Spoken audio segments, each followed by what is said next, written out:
देखो, मानव की देह है तो उलझने तो है। मानव का अगर शरीर मिला है, मनुष्य का अगर देह मिला है, तो थोड़ा ना थोड़ा तो उलझन मनुष्य देह में चलती ही रहती है। पर फिर भी अगर हम जाने कि सारी समस्याएं मिटाएं, ओम नमः शिवाय गाएं, अर्थात समस्या बहुत हैं, संसार में जन्म मिला है तो फिर समस्याएं तो सामने हर पल, हर घड़ी, हर क्षण हमारे खड़ी ही होंगी। पर यदि विश्वास है, भरोसा है, दृढ़ता है, तो फिर संसार की ऐसी कोई समस्या नहीं जिसका कोई हल नहीं। समस्या विकट हो, कोई धन लेकर चले गया, लाखों रुपए नहीं दे रहा, खा गया। कोई कर्जा हो गया बहुत सारा, विवाह शादी नहीं हो रहा है, व्यापार जो कर रहे हो थोड़ा दिन चलकर रुक रहा है, माना मकान नहीं हो रहा, अपना गांव छोड़कर दूसरे गांव में जाकर रह रहे हो। समस्याएं तो संसार में ऐसा कोई मानव नहीं जिसको नहीं, पर समस्या सुनने वाला बहुत दूर जाकर नहीं बैठा है, समस्या सुनने वाला इसी मृत्यु लोक में बैठा हुआ है।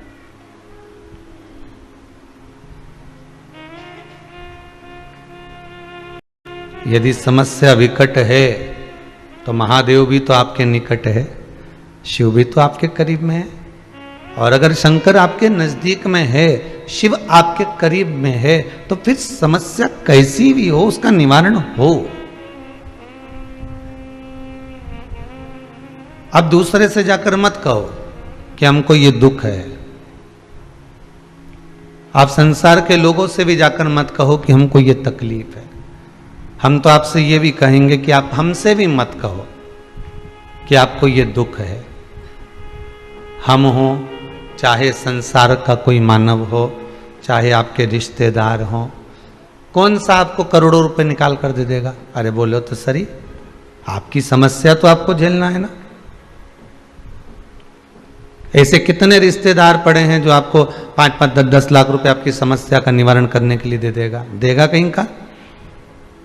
और बल्कि किसी ने 5,000, 2,000 देकर रखा होगा ना, तो 50 बार के बता देगा कि हमारा 5,000 कब देगा।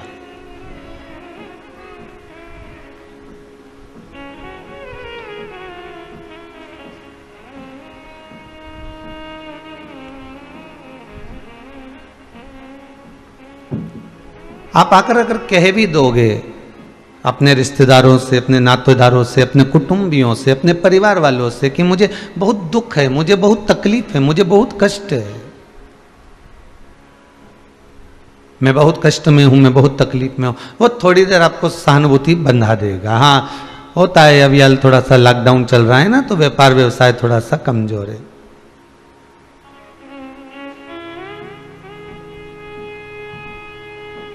चल जाएगा, अभी 2-4 साल में अच्छा व्यापार हो जाएगा। कोई कहेगा हमारी फैक्ट्री नहीं चल रही, हो जाएगा, समय आएगा जब सहानुभूति सब बंधवा देंगे। कोई रुपया निकाल कर देगा आपको? नहीं। कोई आपकी समस्या का समाधान करेगा? नहीं। उल्टा आपने जिससे कहा है वो 10 जगह जाकर कहेगा, अरे पहले खूब व्यापार चल रहा था तो खूब अकड़ रहा था, खूब अहंकार आ गया था, अब जगत भर में रोता फिर रहा है। व्यक्ति के जीवन में जब दुख आता है तो बैंड बजाने वाले, ढोल बजाने वाले, नगाड़े बजाने वाले कोई दूसरे नहीं होते, अपने ही घर के बजवाते हैं। कोई दूसरा नहीं बजाएगा, डीजे यही बजाएंगे।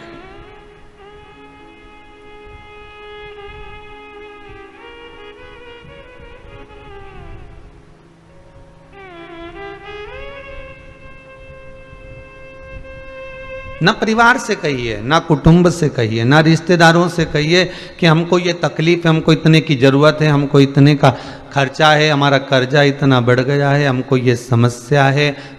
किसी से मत कहो। आप तो हमारे पास में भी आओ ना, अगर कभी योग बने आपका और आप कभी कुबेरेश्वर धाम आए, अभी जब लॉकडाउन वगैरह हट जाए, जब कुछ लॉकडाउन थोड़ा सा ठीक हो जावे, ये सब परमिशन आदि का क्रम हो जावे तब आप आएंगे ना, तो यहाँ पर आकर हमसे भी मत कहना कि आपको ये समस्या है, हमको भी मत बताना कि आपको ये दुख है आपको, क्योंकि ना हम भी कुछ नहीं कर पाएंगे, हम भी तो आपके जैसे ही हैं। पर हमसे भले मत कहो, परिवार वालों से भले मत कहो, रिश्तेदारों से भले मत कहो, पर एक तुम्हारा है और वो देव अधिदेव महादेव तुम्हारा है। तुम उससे कह दो जाकर कि मुझे समस्या है, मुझे ये दुख है, मुझे ये तकलीफ है।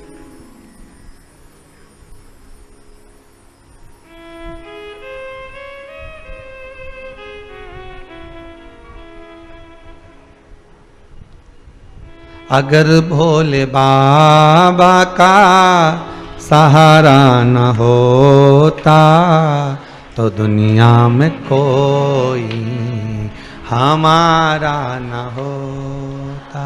इस संसार सागर में समस्या विकट है तो शिव निकट है। शंकर आपके करीब में आकर खड़ा हुआ है, बस उसको पहचानने की देरी है। हम उसको पहचान नहीं पा रहे, हम उसको जान नहीं पा रहे।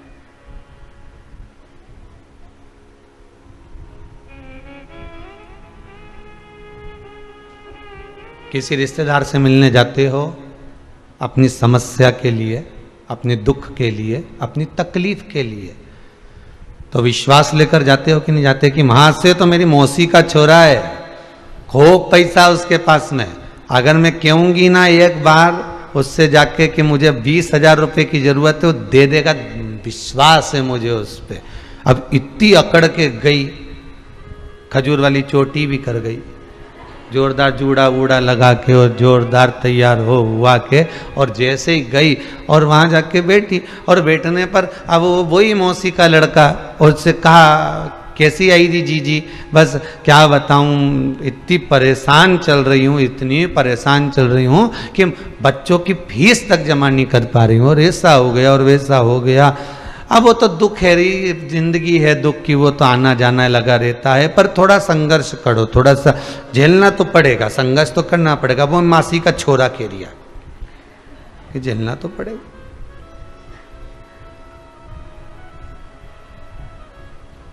अब मैं कहीं से व्यवस्था कर रही हूं बच्चों की फीस जमा कर हो जाए, उसके लिए कहीं से 10-20 हजार रुपये मिल जाए, फिर उसने संसार में कौन देगा किसी को, मौसी का लड़का कह रहा है। और किसी के यहां जाके कहना भी मत बोल, इसलिए तो मैं कहीं नहीं गई भैया, तेरे पास में आई हूं, तू मेरी मासी का छोरा है, खूब अच्छा तेरा कमाई धंधा पानी चल रहा है, बच्चों के 20,000 रुपये फीस के जमा करना। तू पहले बोल देती मेरे को फोन लगा के मैं तेरे को भेज देता, पर अभी कली सारा की सारा घर का बीन के और एक मकान ले लिया। अच्छा कुछ नहीं बिल्कुल। अब तो इतना विश्वास लेकर, इतना भरोसा रखकर, इतना विश्वास रखकर, इतनी अकड़ कर तो मौसी के छोरे के यहाँ गई थी, ऐसी अकड़ कर, ऐसी विश्वास लेकर, वो एक खजूर वाली चोटी कर कर दमदारी से मेरे देव अधिदेव महादेव के पास जाती तो कुछ तो निर्णय दे देता हूं। उतनी अकड़ से, उतना ही विश्वास से, जितने विश्वास से तुम मासी के छोरे के पास गई।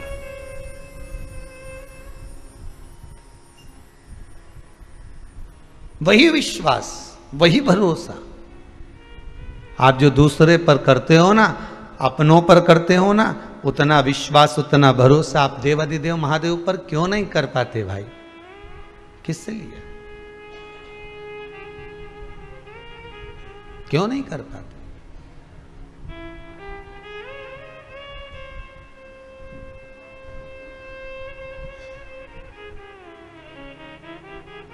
आज सवेरे कुछ पत्रकार बंधु आए थे तो कह रहे थे, गुरुदेव इंदौर के हैं हम, और लगभग 4-6-8 लोग जो भी थे, वो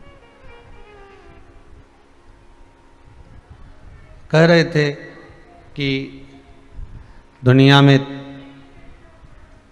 कोरोना की 2 लहर चली, उसके बाद में तीसरी लहर की तैयारी गवर्नमेंट करी, पर पूरे इंदौर में और पूरे मध्य प्रदेश में, और मध्य प्रदेश में क्या पूरे भारत में, हम जब जब फेसबुक यूट्यूब कुछ खोलते हैं तो वो तीसरी लहर तो नहीं दिखती, पर हर हर महादेव और घर घर महादेव की लहर नजर आ जाती है।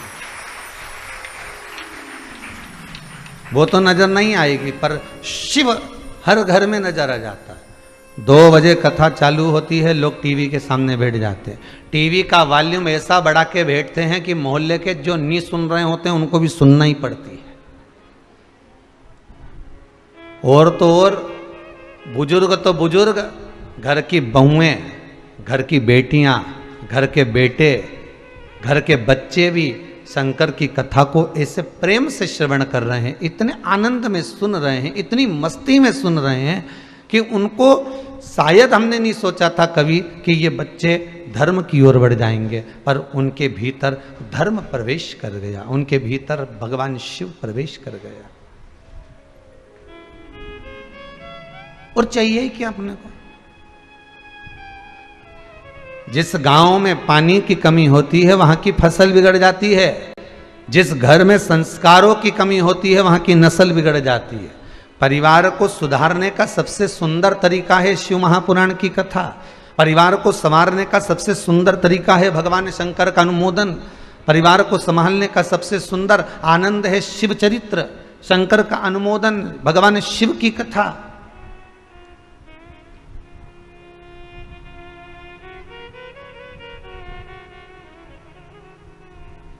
आप उस देवाधिदेव महादेव को अपनी चित्तवृत्ति में बिठाओ तो, पर विश्वास रखकर बिठाना, भरोसा रखकर बिठाना। और अगर विश्वास रखकर बिठाया है, भरोसा रखकर बिठाया है, तो शंकर क्यों ना कृपा करेगा।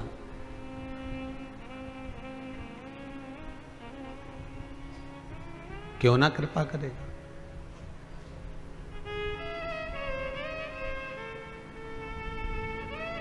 सब दूर से आस छूट जाए, हर व्यक्ति से आशा जब समाप्त हो जाए और लगने लगे कि अब कोई साथ देने वाला नहीं है, आंखों में अश्रु आपके अगर आ रहे हैं,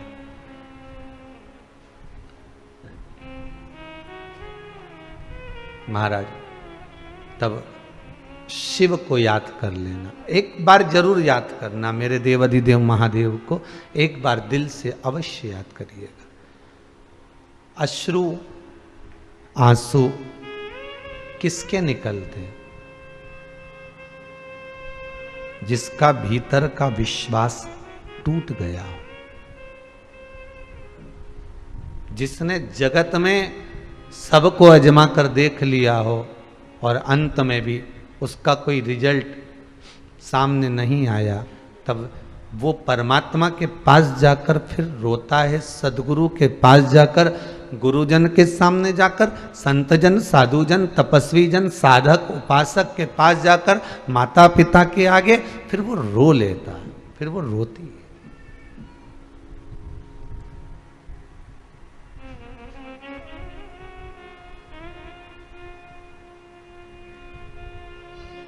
अश्रु को बुलाना नहीं पड़ता, आंसुओं को बुलाना नहीं पड़ता। आंसू तो आपकी भक्ति जो होती है, आंसू तो जो आपका विश्वास है, आपकी जो दृढ़ता है, आपका जो भरोसा है, आपका जो परमात्मा के चरणारविंद में जो रस तत्व, जो चित्त वृत्ति आपकी भगवान में जो जुड़ी हुई है, बस वो नैनों से झलकने लगती है।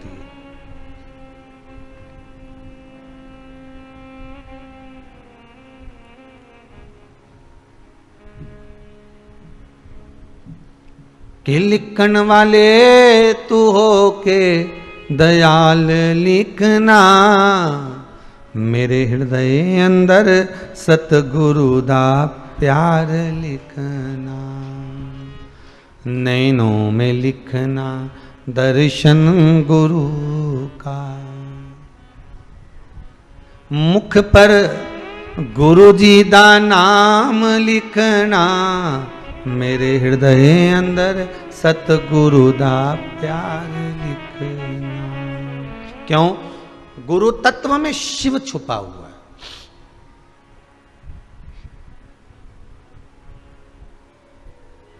गुरु तत्व में शंकर छुपा हुआ है। किसी ने एक प्रश्न किया था, हम गुरु पूर्णिमा पे गुरु मंत्र नहीं ले पाए और हमारा कोई गुरु नहीं है और हमारी अवस्था हो गई 72 साल की, अब बताओ हम मर गए तो हमें गुरु मंत्र चाहिए, हमें गुरु मंत्र दो। हम कहे माँ हाथ जोड़ के निवेदन है, कोई भी गुरु मंत्र देने वाला होता तो गुरु पूर्णिमा पे देता होगा।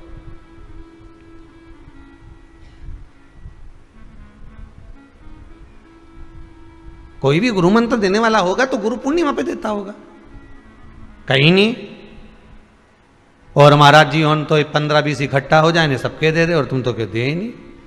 अरे तो बात दूसरी बात, गुरु पूर्णिमा पे गुरु मंत्र लेने का समय होवे, जैसे हर कभी रोज रोज पूरण पोली बना के खाओ, रोज रोज भजिया बना के खाओ, रोज रोज गुलाब जामुन बना के खाओ, रोज रोज तुम प्रतिदिन बाजार से एक केक खरीद के लाओ और चाकू से काट काट के खाओ ने हैप्पी बर्थडे ने टू यू, तो वो केक खाने में मजा आए क्या?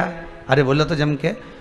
होली का गाना, होली का गीत, होली के गीत तुम बाकी के समय पर सुन के बताओ, अच्छे नहीं लगेंगे, पर होली का जब समय आएगा तो होली के गीत अच्छे लगेंगे। राखी का समय आएगा तो भैया मेरे राखी का बंधन के निवाजे तो गीत अच्छा लगे, और जैसी राखी समाप्त हुई तो कोई गीत अच्छा लगे। जन्माष्टमी आई तो भगवान कृष्ण के जन्म के गीत अच्छे लगते हैं, रामनवमी आई तो राम जी के जन्मोत्सव के गीत अच्छे लगते हैं, दिवाली आई तो दिवाली की आतिशबाजी अच्छी लगती है। समय होता है हर चीज का, गुरु मंत्र का भी एक समय, एक वृक्ष पर जो फल लगे हैं वो भी एक समय पर पनपते हैं, एक समय पर फलित होते हैं।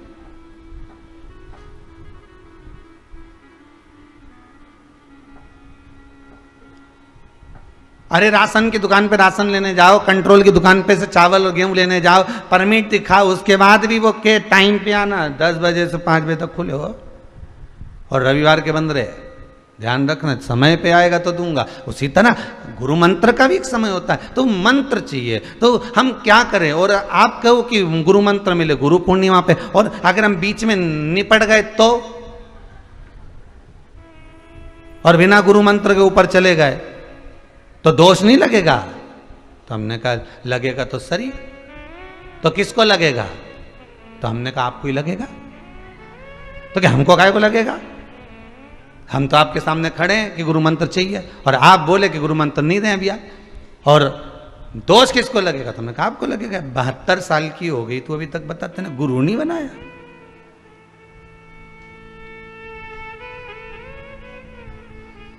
गुरु जी पूछो ही मती तुम तो मेरी। हमारा पति कभी भजन में नहीं जाने दे, कीर्तन में नहीं जाने दे।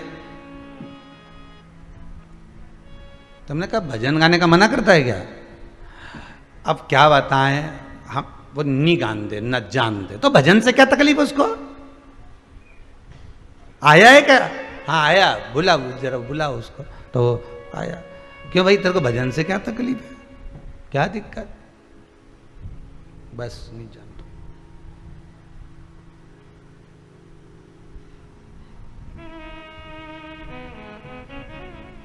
ठीक है, तुम तो ये के गुरु मंत्र दे दो ने जपती रहे। तो हमने कहा माँ ये तुझे भजन में नहीं जाने देता ना, मत जा। पति कह रहा है कि मत जा तो मत जा, तू घर में बैठकर श्री शिवाय नमस्तुभ्यम तो जप सकती है, मंत्र तो बोल सकती है। ओम नमः शिवाय पंचाक्षर मंत्र का स्मरण कर सकते हो, ओम नमो भगवते वासुदेवाय का स्मरण कर सकते हो। शंकर गुरु है और गुरु शिव है, शिव गुरु है। तो क्यों ना, अगर मंत्र नहीं भी है तो हम जप क्यों नहीं सकते? हम क्यों ना जपें उसको?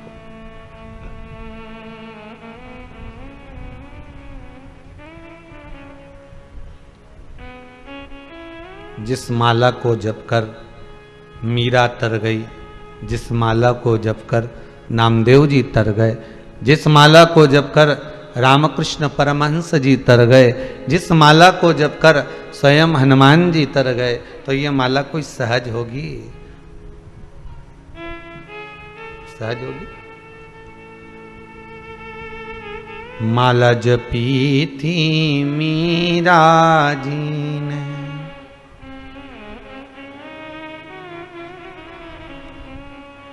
मुझे ला दो भजन की वही माला, मुझे ला दो भजन की वही माला। जिस माला को मीरा जपी थी, जिस माला को कर्मा जपी थी, मिल गए उनको नंद लाला, मुझे ला दो भजन की वही माला। जिस माला को मीरा ने, कर्मा ने, नामदेव ने, ध्रुव ने, प्रहलाद ने ना जाने कितनी बार जपा और जपते जपते उन्हें भगवान मिल गए, तो वो माला मैं भी तो जपूं। भगवत स्मरण की वो माला मेरे को जपना है, नाम स्मरण की वो माला मैं जपूं और नाम स्मरण में इतना डूब जाऊं कि भगवान मुझे मिल जाए। तो हमने कहा माता जी आपको अगर मंत्र लेना है तो उस मंत्र को तो आप समय पर लीजिए, पर एक मंत्र शंकर का जपते रहो, राम का, कृष्ण का, किसी का नाम जपते रहो। एक मंत्र के पीछे अगर आप पड़ गए, एक मंत्र को अगर जपते रहे तो यह पक्का है कि तुम्हारे सुख में और तुम्हारे दुख में वो परमात्मा आकर खड़ा हो जाएगा। कोई आए ना आए पर वो जरूर आए। उसको बुलाना पड़ने के लिए केवल मंत्र का जाप करिए। अरे भगवान कृष्ण जिस समय पर पांडव जुआ खेलने के लिए जा रहे थे, चौसर खेलने के लिए, सबसे आगे मेरे कृष्ण चल रहे थे। युधिष्ठिर जी ने अर्जुन से कहा भगवान जा रहे हैं आगे आगे, अच्छा लगेगा इनके सामने जुआ खेलेंगे, क्या करें? कह दो भगवान से कि आप अंदर मत जाना। तो हाथ जोड़कर अर्जुन ने कह दिया प्रभु कहां जा रहे हो इतनी जल्दी जल्दी? भगवान बोले अब तुम लोग जा रहे हो ना सबकी सब जुआ खेलने, तो मैं तुम्हें देखता रहूंगा, तुम्हारा इंतजार करूंगा, हो वहां पर तुम्हारे चौसर खेलने की जगह पे मैं बैठूंगा। प्रभु आप अंदर नहीं आओगे, आपके सामने हम गलत काम नहीं कर सकते, आपके सामने हम गलत काम नहीं करेंगे, आप अंदर नहीं आओगे।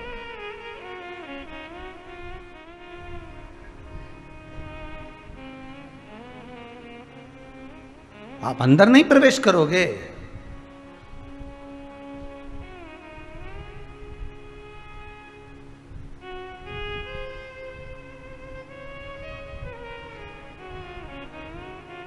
देखिए आप पाप कर रहे हो, पुण्य कर रहे हो, छुपाकर कर रहे हो, उसके खाते में लिखा हुआ है। पाप का फल भी, ना तो पाप कभी छुपा है और ना पुण्य कभी छुपा है। पाप भी नहीं छुपता, पुण्य भी नहीं छुपता। पाप का फल भी सामने आता है और पुण्य का फल भी सामने आता है, दोनों चीजें सामने आएगी।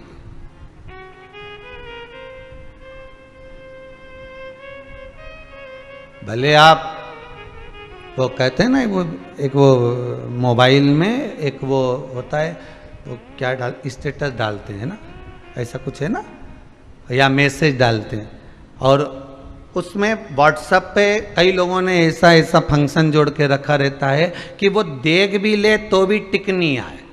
ठीक है, देख ही नहीं रहे, उसने ऐसी सेटिंग कर कर रखी है कि वो ऑनलाइन दिखता ही नहीं है। देख ही नहीं रहे, बोलो ईमानदारी से, जितने लोग आस्था पर सुन रहे हो, कि सामने वाला व्यक्ति भले ऑनलाइन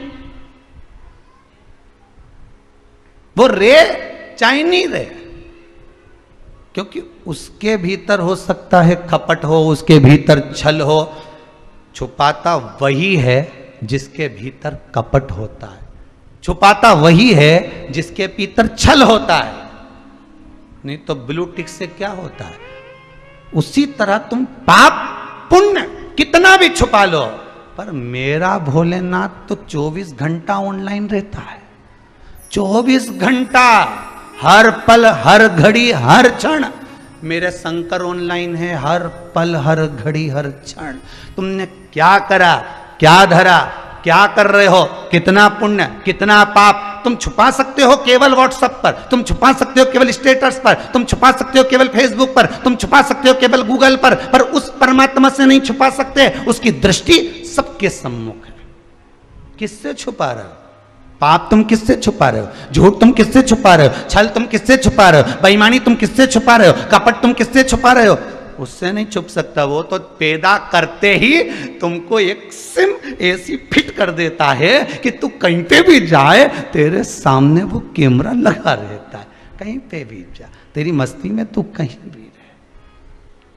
जब हिसाब करता है नहीं ऊपर, तब ऐसा रो रोए जीव, इतना रोए मैंने तो ये काम करिया ही नहीं, मैंने तो ये बोलिया ही नहीं। तो चित्रगुप्त महाराज बोले ला रे जरा बस हेड के ला, तो वो कैमरा लगाया तो ला जरा दिखा इसको करिया कि नहीं करिया, अभी मालूम पड़े। तो तुम्हारे झूठ से तुम्हारे कपट से क्या हो, तुमने कितना पाप करा कितना पुण्य करा मालूम उसको है, तुम्हें कुछ नहीं मालूम। तुम तो करने के बाद भूल जाते हो, तुम तो कहने के बाद भूल जाते हो, पर वो हिसाब रखता है। तूने गाय को रोटी दिया, हिसाब उसके पास जुड़ा। तूने एकादशी के दिन भोजन कराया, उसका हिसाब जुड़ा। तूने पुण्य करा, तूने प्रदोष का व्रत रखा, दुनिया के लोग हिसाब रखे कि नहीं रखे पर मालूम नहीं। तुमने जन्म से लेकर अभी तक कितने सोमवार के व्रत करे, तुमने जन्म से अभी तक कितने गुरुवार के व्रत करे, तुमने जन्म से अभी तक कितने पशुपति व्रत करे, ये तुमको मालूम नहीं है। पर उसके पास में एक एक व्रत का हिसाब मिलेगा। इसने सोमवार का ये व्रत करा था, अच्छा ये सोमवार का व्रत करी थी, शंकर जी के मंदिर गई थी पूजन करने, तो वहां से गिलकी खरीद के लाई थी, भिंडी खरीद के लाई थी। जब ये मंदिर गई थी तो साथ में खाली झोला लेके गई थी कि मंदिर का मंदिर हो जाऊंगी और साथ में बाजार करके आ जाऊंगी। मतलब मंदिर तो इसका लक्ष्य था, पर इसको बाजार घूमने जाना था। तो भगवान ने कहा पुण्य कैंसिल करो, क्योंकि मेरे लिए नहीं आई थी, ये तो भिंडी खरीदने आई थी।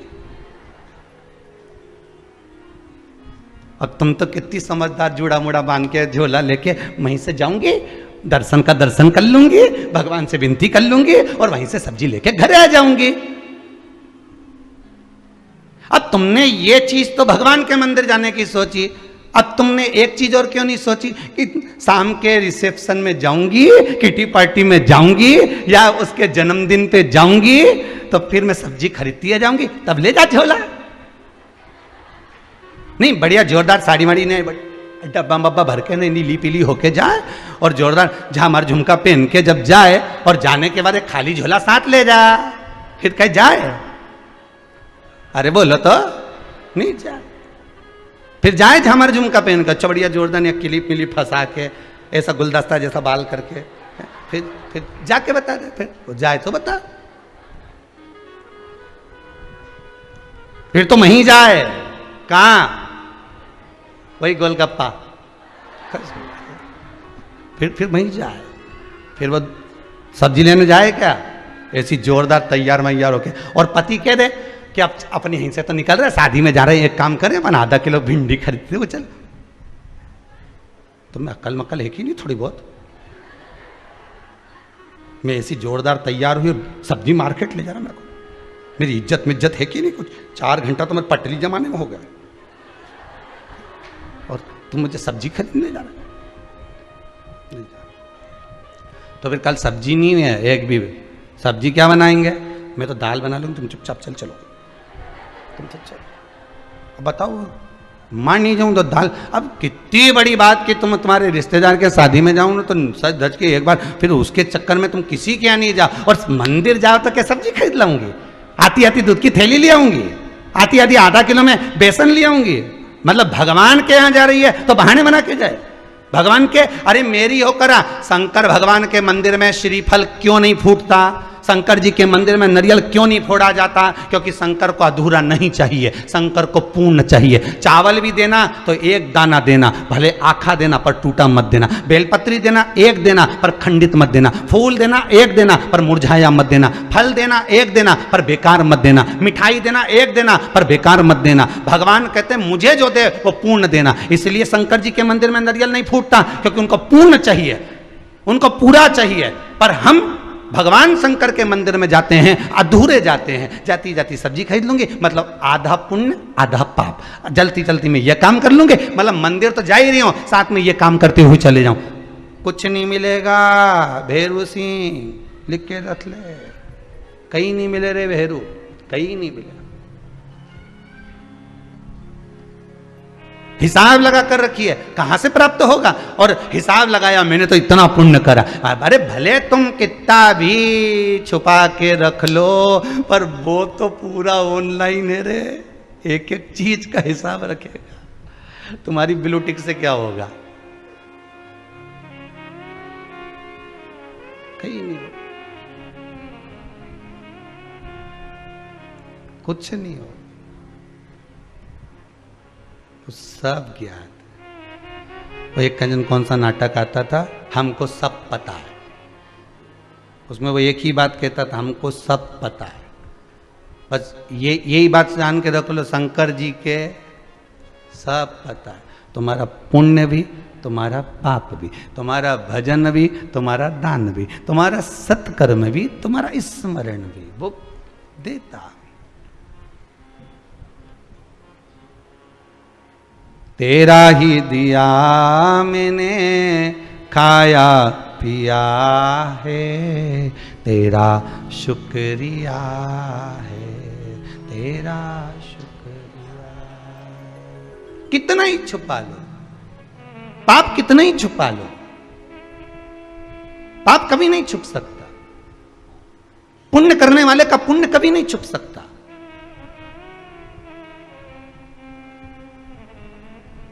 आप चुपचाप से भी अगर 2 रुपए दान करें, आपने गुप्त दान भी करा है, तो वो पुण्य भले आपने जगत से छुपा लिया, पर उससे नहीं छुप सकता, उसका तुम्हें पुण्य का भाग मिलेगा।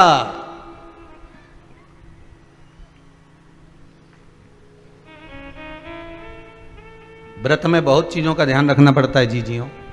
जितने लोग व्रत शिव महापुराण की कथा को सुन रहे हैं, मेरा करबद्ध हाथ जोड़ के निवेदन है कि उपवास को उपवास मत करो, उपवास को उपहास मत करो। व्रत अगर आप कर रहे हो तो उसके पूर्ण नियम धारण करो। जिसका व्रत करो उसके पूरे होकर रहो। व्रत का मतलब ही यही है। एक प्रश्न है,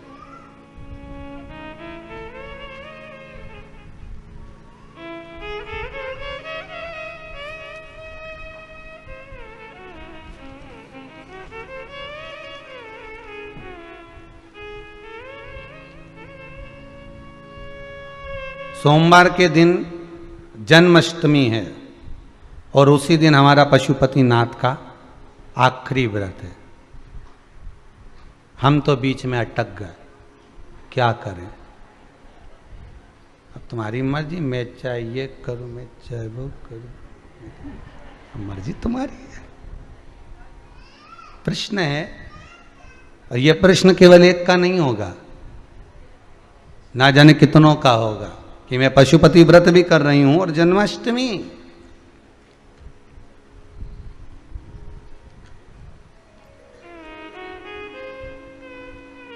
जन्माष्टमी, अब कौन सा व्रत करें? अब आपसे ही हम प्रश्न का उत्तर लेंगे, ठीक है? आप सब जितने आस्था चैनल पर कथा सुन रहे हो, इस प्रश्न का उत्तर आपको देना है। एक मौसी जी तुम्हारी रोज रोज आए, हर हफ्ता आ जाए, और एक मामा जी तुम्हारा साल भर में एक बार आए। अब हिसाब तुम बताओ कि सबसे ज्यादा सम्मान तुम वह मौसी जी के दोगे कि वो मामा जी इतना दिन के बाद आया है उसके दोगे? अब जम के बोल दो जरा, मामा जी के दोगे ना कि इतना समय के बाद आया।